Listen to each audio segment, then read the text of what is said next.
yesterday, ways to create transfer. Talked about motor learning. What is motor learning? Motor learning is how we acquire skills. All right. If we can retain those skills and they can transfer and play out into our games at 7 o'clock, that's ultimately what we're looking for, is transfer, right? Can anyone give me one takeaway from yesterday's talk? Anything that jumped out at you? What do you got, Tommy? I really like the no mistakes, no learning. Yeah. I think that's really hard for a coach to embrace, because everyone likes to see a nice, clean, crispy field, right? And one of the points that I talked about when I was a younger coach, and I finished playing and I went right into managing, and especially when my bosses would come around, my pitching coach would be like, "Hey, dude, relax," because I would be so freaking tight booty, and I would be jumping on guys and being Coach Obvious, like, "Catch the ball, let's go," just out of control, because I couldn't handle the messiness, right? I didn't understand it. I didn't understand it. I didn't understand learning. The most important thing, and the point that I like that you brought that up, is it's hard to understand sometimes what learning looks like. Was it messy because he wasn't focused and didn't have intent, or his attitude was off, or did he make a mistake just because it didn't click yet, right? So there's a big difference. So I think obviously the more you watch and know your players, all right, and it's very easy to determine what's going on, what it looks like. That's a good point. Anything else jump out at you? Perform or feel good. So when you want to do things creatively and differently with your players, and I'm glad you brought that up, right? Great selling point. Pitchers, what are they thinking about? Getting outs, ERA, wins, whatever, the numbers, right? Having success on the field.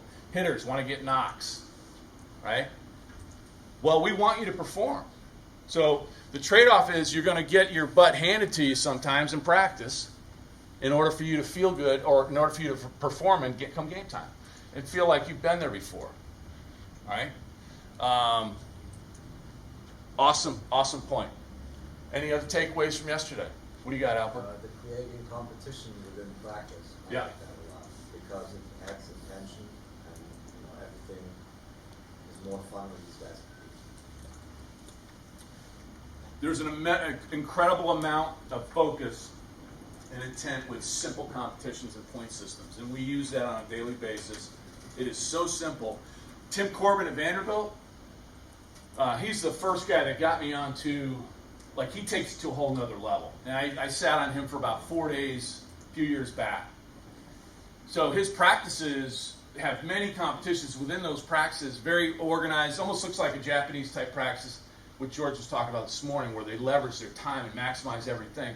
And it's very competitive, and everything was measured with points, right? And then boom, posted. And he has daily winners, weekly winners, monthly winners, etc., right? Really good stuff, all right? So you tell me, there's nothing like good, healthy competition. Albert and I had a conversation about it this morning. There is nothing like competition to create some focus, right? Good observation. What do you got? Get them in the gap. What's that mean? Getting them out of the comfort zone, kind of pushing them a little bit, so that they feel uncomfortable. So they're challenged. They're not like easy, relaxed. So they're getting them in the zone where they're learning, where they without crushing them. Yeah. Right. Awesome. And that again goes back to the maturity of a coach. Number one, to be able to accept that what learning looks like, all right, and then having the art of pushing them in there, and how far to push them in there, all right. You got one more for me? I love it, brother. Players teaching players. Yeah. To give them some ownership Do it. to the team. It's awesome. It's awesome. It's going to tell you where they're at. All right, that's the first thing. It's going to get him locked in. It's going to adjust his lens and how he sees the game, right? So you're helping him. So I talked about young coaches. Hey, man, have a plan. Respect the prep so we can prepare to prepare. and have a plan as to what you're focused on. Well, what I've found is the more I tap into Paul, Jeremy, Tom, you coaches, when I have a give and take and a back and forth with a coach, you help me see what you see. Regardless of why you see what you see, you adjust my lens, and all of a sudden my lens expands and I can see better. All right, so that's another reason why we talk about tapping into each other as coaches, tap into areas of weakness. All right, I already asked, Paul, I got to email you some questions. I got some stuff's burning. Jeremy had a lot of great stuff. Stuff's burning right now. Ty had a lot of great stuff. I got some ideas floating around in my head. But by tapping into others, it's unbelievable where your head can go, right? If you allow it to. What time for one more? Stress builds strength. It does.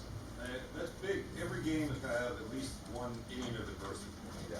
And you have to be able to duplicate. So, it all starts with the pitcher. He has to slow down the game. You must be a pitching guy. Yes.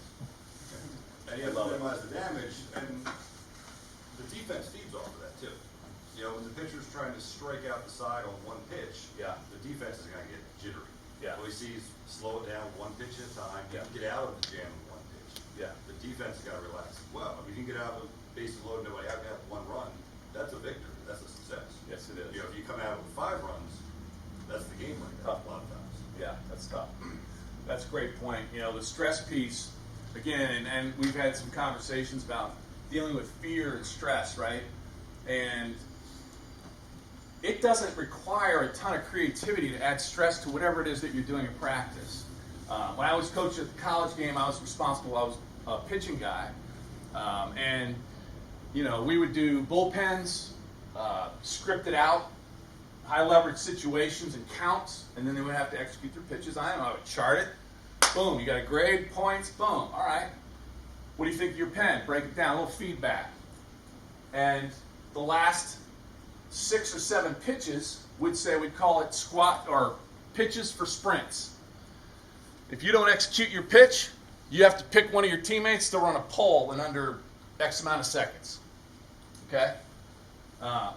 Or, if you don't execute your pitch, you have to pick a teammate who has to pick a teammate to run a pole. It's, that kind of stuff tightens up their booty now a little bit, right? It's the same way the game does. It doesn't matter what kind of stress. Or do 10 jumping jacks and get up and throw your pitches. Get this heart rate up, the feel of stress, all right? Same, all right? Hitting, point systems, BP, all right? Consequences, all right? If you hit a foul ball, go get it, you lose your round. All of a sudden, my intent and focus is buried into the center of the field. I'm not taking ghetto hacks. I'm taking nice controlled swings and keeping the ball hard in the middle of the field. All right? So, different forms of stresses are great, and it makes them obviously respect every rep more. And I think it's a great way to create transfer. All right? So, diving into today, we have this expression called problem reconstruction. Andy Bass, one of our MC guys, mental conditioning guys, he's an awesome motor learning guy, just finished up his studies, went to Davidson, played, got the yips, got released, meaning he lost the feel for the zone, gained it back, came back to independent ball, climbed back into the zone, had some success, and then shut it down. So he's had a very incredible experience to go along with a ton of knowledge, right? So I tap into him all the time and looking for ways to create some different things going on in practice. So he did this exercise with the coaches, and we're trying to sell random versus block training. You say random versus block training, sometimes old school coaches, they just don't even like the words, right? So so we come up with this jungle versus zoo.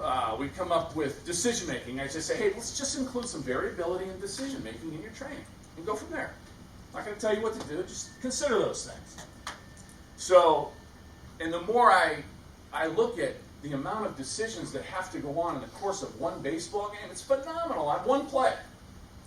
So, and with the processing of information. So Andy does this drill with us. I like the image there. Because I think the ability to process things and handle information and what's going on the field really is a separator at the higher levels on the field. And you just see it from level to level. So problem reconstruction, the ability, I'm going to put math problems on the board. When you see the math problem, shout out the answer. Okay? See how you guys are doing. German guys are really good at math, aren't they? All right, ready?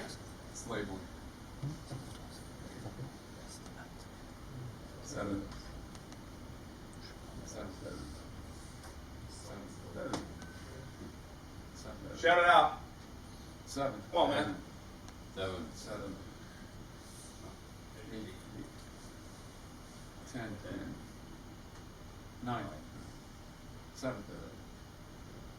5. 4. Oops. All right. So what he did was he clocked. He went back.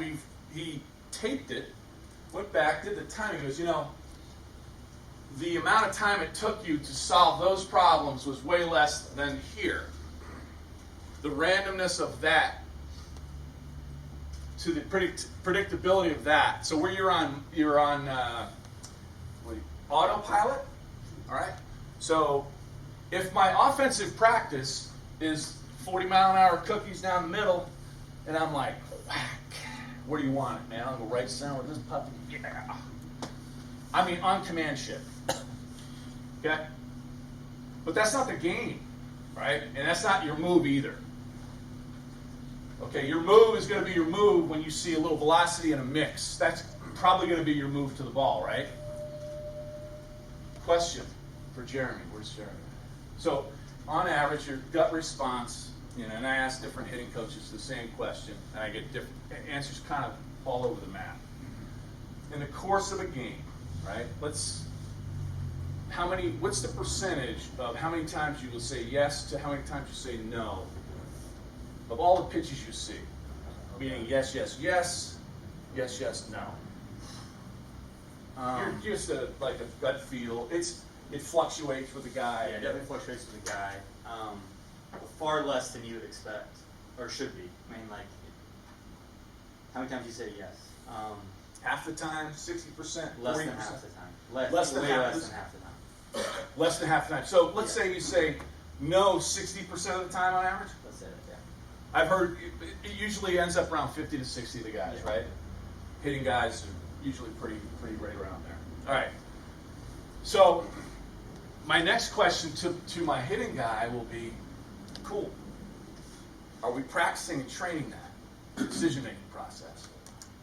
Because when I watch BP, and I hear guys, hitters, they're famous for this, man. That guy throws sweet BP. How many times you heard it? I mean, it's 4 seams, white ball right down, and it's just barrel city. And it's like, and he gives you the good look, you know, right here. That's a window you'll never see, you know. And it's like, again, I goes back to that litmus test. If I feel like I can go in the box and hit right now, that's a problem for me.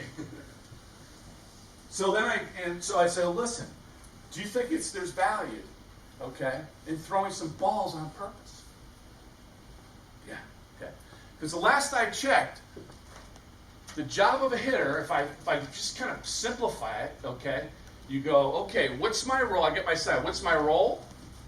All right, now I got to get a pitch to do it with, and then I got to say yes or no on it. Boom. Am I practicing that process? Sometimes I see yes. Sometimes I see no. There's got to be a blend. And I do believe that that's part of the decision-making process is to get guys ready to hit with the ability to say no. All right? And that's the difference between block and random is, okay, if I'm a hitter in a game and this guy's only throwing fastballs. He's only throwing fastballs. Okay. He can add and subtract by moving the ball in and out. All right? Effective velocity in and out. Or he can literally add and subtract off his fastball.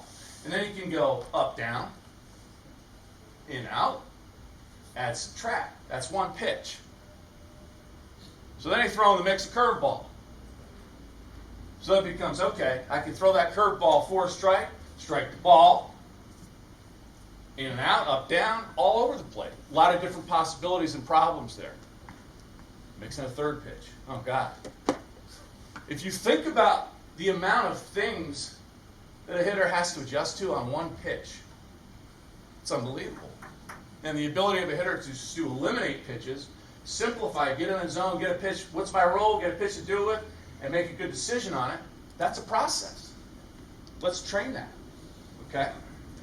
And so we've simulated velocity changes by having front mat, back mat. Right?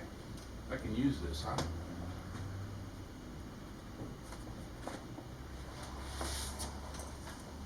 So, and I know a lot of you guys have limited facilities. I get that. So whatever I'm doing, there's a way we can figure out how to do this. All right? It doesn't have to be this way. Just remember the concept, right? So if I had a field over here, we had a field going over here. We subset hitting groups. We might have a live defense or a live base running going on during that segment, right? So I'll have 2 home plates, 2 home plates, 2 home plates, 2 home plates, 2 home plates. And if I'm feeling really crazy that day, maybe we'll go 3 home plates. Plate, plate, plate. So, we'll have a right-handed curveball machine here and a left-handed angle here. Could be a right-hander, but he's from a left. We don't have a left-handed pitcher, so I'll get him on a little left angle. So they're seeing some kind of angle and playing, right? You can also get the angle that you see in games by elevating that platform, if you have a platform, okay? Not that you don't, if you don't, fine, okay? So we might get a right-handed breaking ball, left-handed heater. So go over this field, all right? This will be a right-handed angle, BP out of the hand, right? And this could be a right-handed breaking ball or a left-handed breaking ball, okay? And so what we'll do is the hitters will rotate, and they'll go through their rounds. And on this side, once they barrel a ball here, once they barrel a ball, they move to this station. Once they barrel a ball from this station, they move to this station. The purpose behind that is we do not want ours to become swing practice and rehearsal. Once they've barreled the ball, they've learned that. We get them to move to another adjustment that they have to make, just like we do in a game. Okay? A couple of things. One, they have to be very thoughtful because each station might be, all right, runner on second, nobody out. Runner on third, less than 2 outs. 2 outs and a runner on second base. Hard situation to hit in. Let it eat round. We got nobody on, nobody out. Get a good pitch to hit. Stay hard in the middle. Whack the crap out of it. All right? So each station has a different thing. So they're completely engaged, right? They go, okay, what's my job? Get a pitch to do it with, and put a good swing on it, make a good decision on it. Okay? And that's just a random, very robust learning, hitting experience right there, right? Okay. Random. The possibilities for this are limitless. Okay? I mean, you can tailor it to hitters, teams, whatever you think you guys need. All right? And then at the end of that thing, you're looking for feedback on guys after you've observed, they've observed. It's awesome. Just to hear what players have is an awesome thing. All right? They always surprise you. They're way smarter than we believe. It just, like I said, it doesn't always click. All right? It's a hard game. All right, so we talked about the jungle. Got another field. All right. Pitcher's mound. Let's go. Let's go. You guys have batting machines. Most of you guys have batting machines in here. Hack attacks. I'm assuming some of you guys. If not, it's no big deal. You can go fungo. It'll test your fungo skills. Let's say we go live jungle with base running reads. You know, base running reads during batting practice become a box check event sometimes. Okay, unless there's real focus and intent. Especially, how can a base runner sync up when a guy's throwing BP like this? Okay? How's he syncing up, getting his secondary lead? You know, it's just not happening. That's not the game, right? So, and while I'm on it, why can't you just do a leg lift and go? BP. Change your timing, just like a pitcher does in a game. Little slide step. Okay? Little training a little closer to the truth with BP. All right? Because the hitter is syncing up. The hitter's syncing up with the separation, ball glove separation. So he's going to get into his move. All right? But it's different like than that. Okay? It's different timing. All right. So one example. I'll go machine at home. I have complete live defense going on. And one of the major rocks in my shoe is runners on first and second, less than 2 outs. Ball's in the air. So I'll go live base runner, and I have live D going on. And I am going to fire, and I will call the number of outs. Inning, score. Outs, inning, score, which will determine my aggressiveness, right, on my decision making. So then I'm going to fire balls into different quadrants. Boom, boom, boom, boom. And then I'll fire and I'll mix in line drives to see if my guys on their secondary lead are going to read, freeze, react. Some guys teach react back and go. It's tough when I talk about a check back and go. I like freeze read on line drives. But this particular drill exposes players' decision making.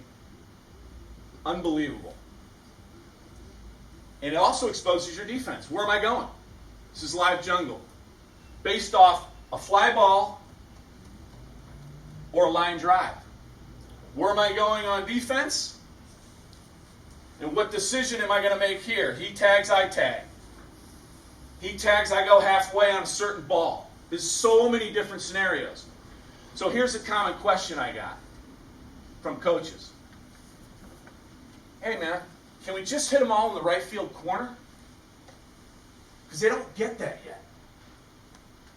I say, well, that's great, but how about these other 400 possibilities that we need to learn? Here's the other thing. There's very little lines. There's someone going somewhere making a decision on every ball up. I got batter runner at home plate as well, if I want. So that starts confusing things over here around the base. But I'll say, look, just stay with me on this one. I said, that ball goes up, and one of these guys makes a bad decision. Awesome. We all learn, man. We all learn. And so the key is, I keep the drill going.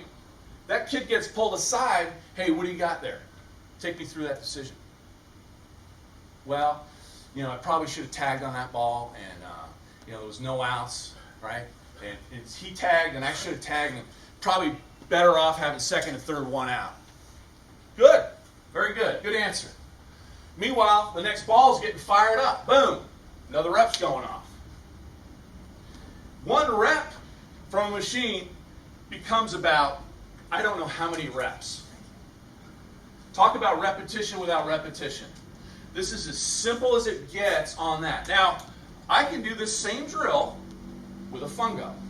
And this is how I do it. I call out a situation. They process the information. I have a guy on the mound. There's always a guy on the mound. And I have a pitcher go through a delivery. And I have a coach on the side of me flipping me the ball like this. We call it drop ball.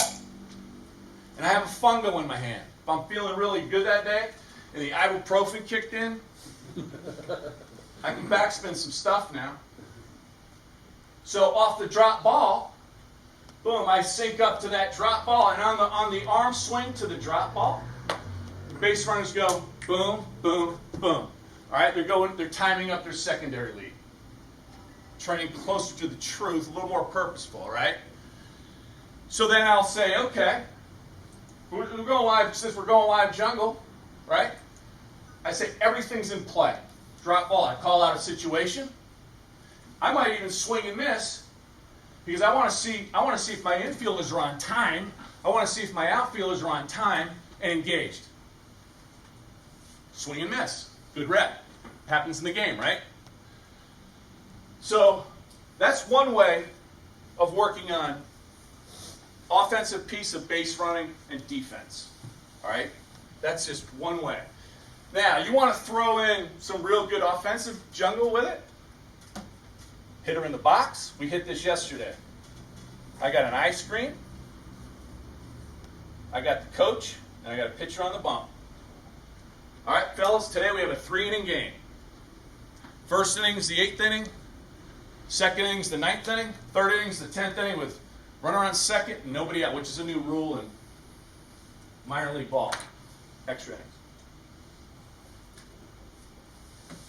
All right. So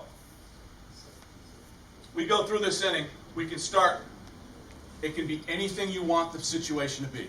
For me, situational hitting and pitching are the game, right? What's my job? What's my role as a hitter? I got to get a pitch because he's got a guy coaching third. He's putting on signs during this little jungle work. He's putting on signs. Oh, he's got a sacrifice bunt on. Okay, great. So the other manager said, I'm going to run my defense. Let's put a regular bunt defense on. Let's just cover this. First and second, nobody out. Here we go. Now we're doing that bunt defense. You know, instead of where the manager's at home plate rolling bunts to the pitcher, and he catches it, and everybody's out, and everyone goes, hey, that boy, hey. And then at 7 o'clock, it's like, oh my God, it's chaotic. They've never been there, right? So we go ice screen live jungle. High leverage innings, 3 innings, and it's remarkable. They tend to take 8 to 10 minutes, just like a game. We're training in the ebb and flow of the game. We're training with intensity. All of my players are finishing every play regardless of a player not at a base with a pop-up slide. So we're working on sliding too. We've done so much sliding and bunting and stuff during this. There is so much more transfer to a guy getting one at bat in a live sacrifice bunt situation, all right, than handling those, sack bunts down. Hey, drop down third, put it in the machine, and you go like this. And the guy's like, it's unbelievable, okay? So for me, huge value, and you can do this anyway. You can eliminate player, eliminate sides. You want to put some constraints in there. Did you talk about putting some things in the baselines, just to jack with your players? Yeah, obstacles. Yeah, I love that. I'm spinning that in my head. All right. So this is a good drill. That base running scenario. All right, it could be runner on second, no outs or 1 out. Live D on the infield. The outfielders are now batter runner, base runner. I have an extra 3 guys to the side.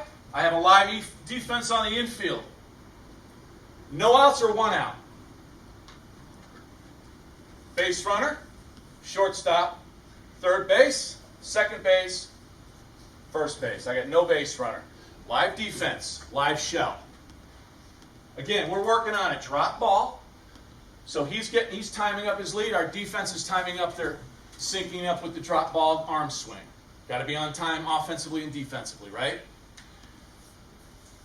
What we're working on right here, and this is one aspect of base running. How can I advance with no outs or 1 out on every ball to the left side? Deep here, 6-hole, high chopper, ball at him or to his left, slow ground ball here. They call it 5 ways to advance. There's more. All right? And then the routine to second base, but it's all decision making here. And if I don't have a batter runner, I have someone with a clock. And I say 4-0 runner, 4-2 runner. So every ball that goes into play, they have to make a decision. Shortstop has to make a decision. Third baseman has to make a decision. Do I really want to be aggressive and try and get that runner if he's trying to advance, or am I going to take the out at first? Simple play, right? No, it's not.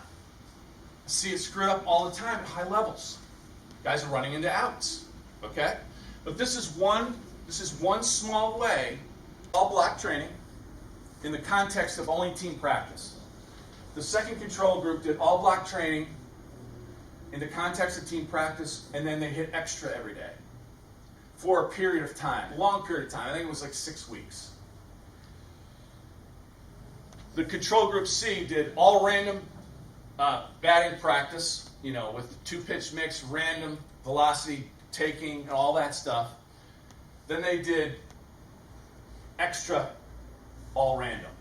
So random, same time, random. So let's say these numbers are skewed. Let's say they're off. It's still staggering when I look at it, but if I didn't put it into play with my own club and watch how it really matters, how you prepare, I wouldn't have believed it. I definitely don't think it's 56, but I dropped like a 30 with we would drop down our numbers and looked at all our numbers and barrel balls and QAVs and decision, going out of the zone and all those numbers. And my hitting coach, we were amazed. It was pretty cool. All right, how we prepared it was awesome. And we took less swings. We had more energy in August. All right, it was way more efficient, and the reps were quality. Okay, so 100 a day can't be quality because, and if they are, this is a problem because I got to go take ground balls. I got to work my base run. I got to lift. I got to do a lot of stuff. So we're going to be efficient with our time and what we're doing, right? So block practice has value. It does. But it's not probably the most efficient way of practicing. And so this is how I view block now. And my motor skills guy, he talked to me about it. I said, what's the value in T-ball, and then side flips, and then these front feel-good Johnnies? What's the value of that? And he said, here's my analogy. He said, okay, you ever play guitar? I said, yes. He said, what'd you do before you played it every time? I said, tune it. He said, really? The value, and he knows my thoughts on block. He goes, the value is like tuning your guitar. And it gets the mind-body connection firing. And that was his answer. I said, oh, I'm good. Value. Now, I said blend it. And I can disguise that stuff too, where, hitters, we talked about, they hold on to get babies, hold on to that whoopee.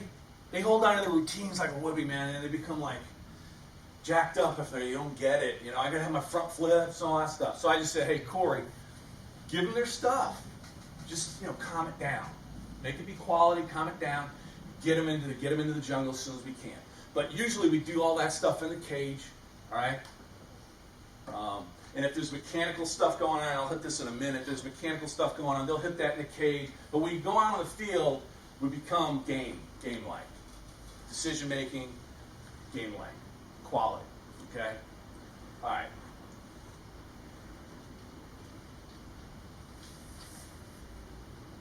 Observational learning. Can you click play? Let's see how it goes.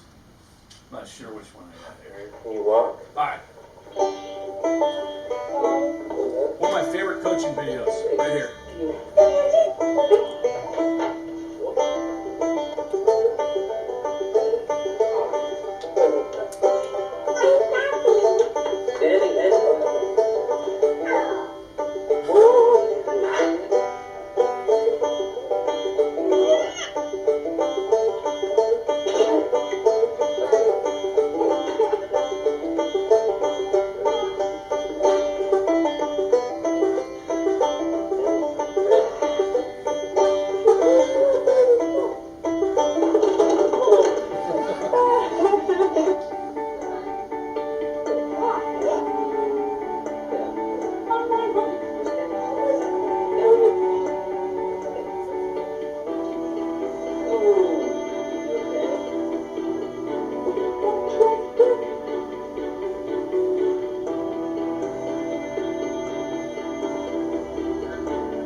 Guys, can you give me one?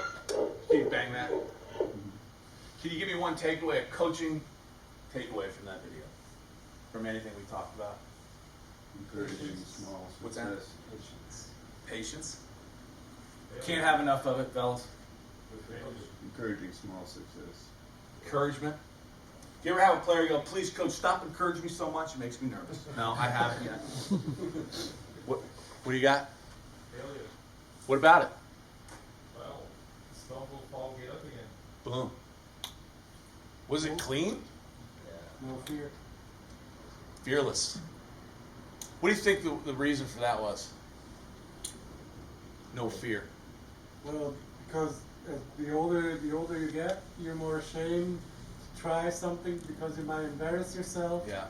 Because the public might look you kind of stupid. Yeah. You don't master whatever, and you don't want to look ugly or, Yeah. or foolish or Yeah. stupid. Or So it's a good learning environment, right? Right. So I doubt that at any time in her process of learning how to, well, how did she learn how to walk? She kept trying. She's watching, right? So I wonder if her dad was like, "Hey, look, if we can get you to get your foot down at a little more 45-ish degree angle, when you get out front, get your chest a little, pinch your scaps a little bit." I mean, I doubt at any time that her gait is her gait. She learned how to walk, and it was a learning environment. She had joy in it, right? Sometimes I think we coach the joy out of them. You know, and we coach the environment gets so jacked up, you know, that they are afraid to fail. It becomes a non-learning environment. All right? I love this video, and if you watch it again, there's more takeaways. All right? I love seeing what you guys see, though. Awesome stuff. All right? So I took it to another level. If you want to read about observational learning, you guys all know, you know, that is a huge part of learning. Just being able to watch and extract. You know, we used to watch baseball growing up. I see a lot of Latin players that emulate the move of Latin hitters and the actions of infielders. You know, Northeast guys have different actions than it's because of what they grew up watching. 7. So, observing someone who's skilled, observing or doing the same parts of the brain lit up, whether they're doing it or watching it. When they did the experiment and they attacked the electrodes to the head and they watched it, the same parts of the brain are lighting up, right? So it's watching it is the same as doing it. Mirror neurons. Mirror neurons theory. Yeah. Best deal, observing and doing. So I had my video guy get a montage of 10 different bunners. Right, left, push, drags. Drags and pushes. Drags, pushes. Boom, take it with them. Left side, right side. So I had these guys just watching this clip. Juan Pierre, Kenny Lofton, Brett Butler, a bunch of different guys that were exceptional bunners, all right, the highest level. 2 things jumped out at me. One, each bunner, when you watch it, you talk about each guy's different move. They had different moves. They had like 5 different moves for the same bun. How they solve a problem and organize their body to get it done on that certain pitch. So, if we hit the video, I got them bunning a super challenging velocity, and we're working on base hit bunning. In the background, you can kind of see it if you hit play. So the transfer of doing this was pretty good. Oh, darn it. Oops. That's all right. We got all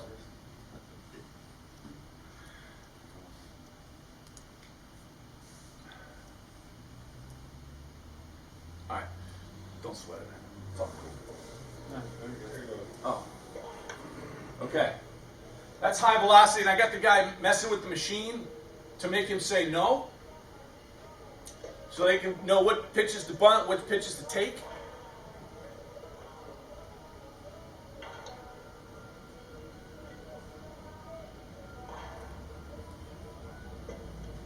That's also a Latin player and a Latin player. There's no language issues. He's just watching and learning.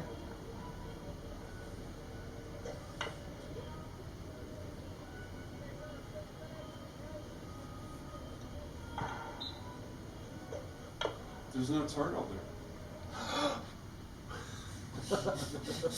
There's also buckets set up strategically because we're looking, we're having them, shoot for targets. All right. We will do the same drill with a pitcher on the mound, or a corner infielder, or a first baseman, and let it happen that way too. Okay? You can take this same drill and say, all right, well, I have 6 guys or 8 guys that are going to bunt. It's a bunt. We'll subset it. And we can go machine here. I only have one machine. All right, live pitching on the other side. Set up another home plate. Make 2 lines with buckets. All right, it's just a little creativity with quality reps. All right, and then if it's going to be live bunting, it could be base hit bunting out of a full windup delivery or out of a stretch. All right, situations. Best deal: observing and doing, fellas. All right. No. Our words. All right. Uncommon coaches use instruction that creates an external focus. External cues are superior to internal cues in improving performance, learning and transfer, using body parts as little as possible when working on technique. Try to use external cues. Examples: ball, bat, barrel, glove, hat, spikes, plate, rubber, as opposed to feet, hands, etc. Head.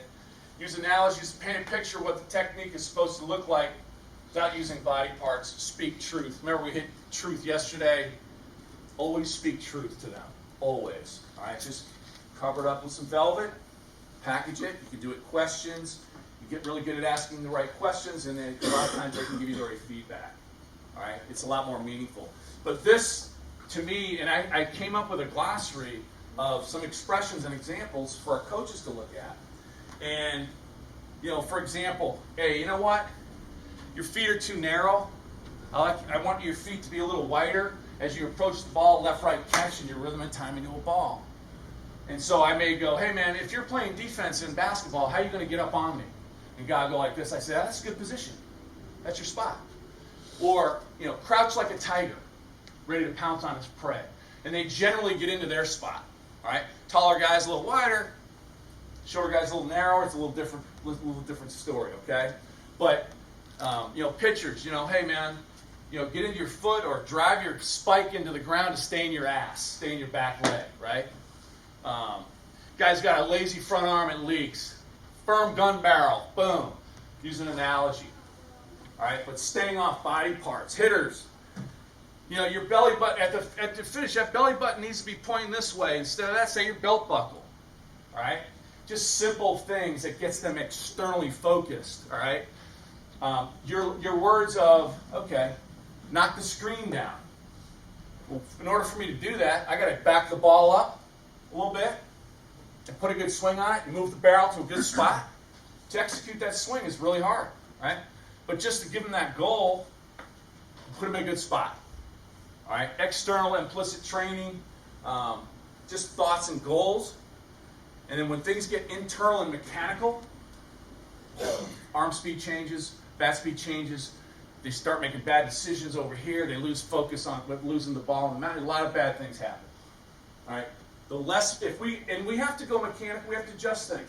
But we got a hitting guy that uses this wooden wedge, so he feels the hip lock, gets him in the position. Instead of, it's just falling off the back, right? So he's got this wooden wedge. You've probably seen it or used it. But it's a great implement. And then you say, go ahead. And he feels different. But he's not thinking, I gotta gauge my glute.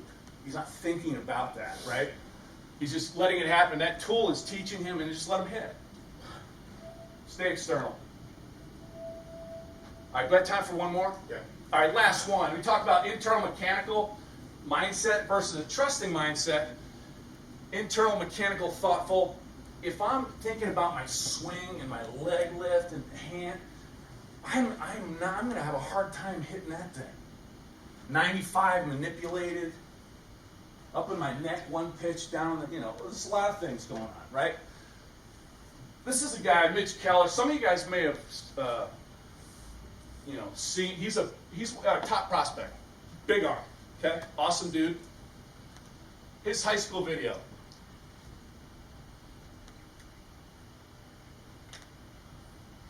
Pretty loose.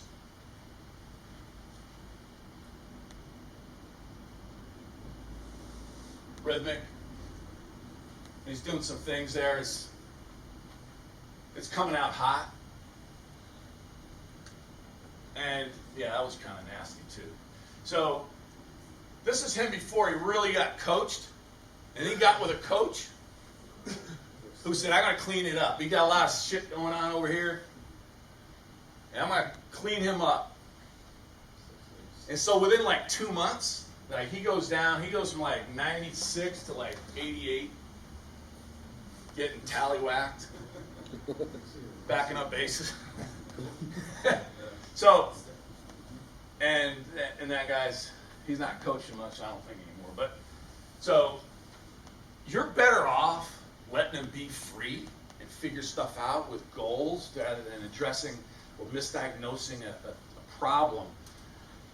So with the wrong guy, if a guy's a very internal, cerebral type guy, especially on a disc test, if you don't, do you do a disc test? Personality test?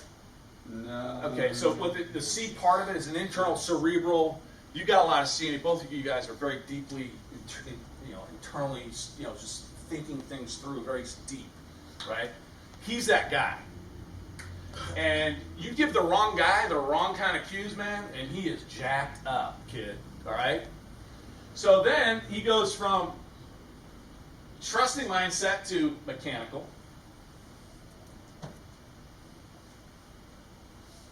And we freed him up and said, "We got to get you back." See, a year later, you like that better? Yeah. The only thing is now it's coming out 98, 99. I saw him last year. Yeah. When he holds it together, it's pretty good. It's dominating kind of stuff. So, But Dave, can I ask a question? Yeah. That kind of look, I mean, I've only seen the two sequences of this one. This one looks like a compromise ball. yeah. So for me, I agree. Because the first one was athletic and loose, but out of control-ish. Yeah. Right? So then we went into the balance, A, Mechanical. B, connect dot, Johnny. And then say, hey, listen, if we return you to some semblance of who you really are right now, we're going to be good, okay? Let it eat a little bit. And so you keep feeding them the right cues, get him, hey, how's it feel? All right, let's stay there. So this is a cat that's there, and he's real. And he's in AAA now. He's good, all right? All right, that's it for this one. And we'll hit some of that later. My favorite Yeah. chemical. It's great, isn't it? Right, it's You great. gotta get out the